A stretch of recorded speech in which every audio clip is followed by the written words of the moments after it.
বিধানসভা নির্বাচনী প্রচারে তৃণমূল প্রার্থী। নির্বাচনের দিন যত ঘনিয়ে আসছে ততই জোরদার হচ্ছে রাজনৈতিক দলগুলোর প্রার্থীদের প্রচার পর্ব। শনিবার সকাল থেকে দুপুর পর্যন্ত কাটোয়া বিধানসভা এলাকায় ব্যাপক জনসংযোগ কর্মসূচি চালালেন তৃণমূল কংগ্রেস প্রার্থী রবীন্দ্রনাথ চ্যাটার্জি। কাটোয়া 2 নম্বর ব্লকের গাজীপুর অঞ্চলের বিভিন্ন গ্রাম জুড়ে হুট খোলা গাড়িতে চড়ে প্রচার চালান তিনি। কর্মসূচির সূচনা হয় দেয়াসিন গ্রামে এবং সমাপ্তি হয় রামদাসপুর গ্রামে। সেখান থেকে একের পর এক গ্রাম পরিক্রমা করে সাধারণ মানুষের সঙ্গে সরাসরি যোগাযোগ স্থাপন করেন প্রার্থী। প্রচারে ছিল উৎসবের আমেজ। ওই 150-200 লোক আজকে আসছে, আজও ফাঁকা মাঠ থাকবে। মানুষ ওদের সঙ্গে নেই, ওদের পাশে নেই। ওরা ভোটের সময় উদয় হয়, ভোট মিললে এরা হারিয়ে যায়।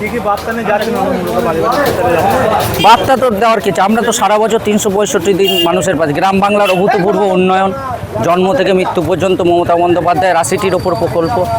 আগামী দিনে এই সমস্ত প্রকল্প চালু রাখতে, গ্রাম বাংলার শান্তি শৃঙ্খলা বজায় রাখতে তৃণমূল কংগ্রেসের পাশেই থাকবে।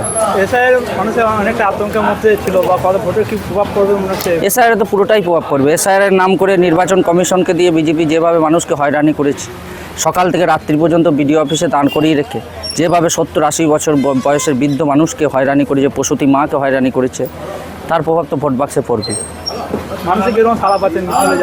সারা তো আপনারাই দেখলেন যে সকালবেলাতেই মানুষ রাস্তায় ঢল নেমেছে মানুষের। গরমের মধ্যে তাও আমরা এরকম পরিস্থিতি করতে, সেটা তো আপনারাই বুঝছেন যে এত গরমের মধ্যেও এত মানুষের উপস্থিতি স্বতঃস্ফূর্ত সারা। কাটোয়া থেকে রাহুল রায়ের রিপোর্ট, গ্লোব নিউজ। এখন থেকে গ্লোব টিভি দেখুন আপনার স্মার্টফোনেও। গুগল প্লে স্টোর অথবা অ্যাপল স্টোর থেকে ডাউনলোড করুন গ্লোব টিভি লাইভ অ্যাপ। এছাড়া জিও টিভি অ্যাপ থেকে দেখুন গ্লোব টিভি লাইভ।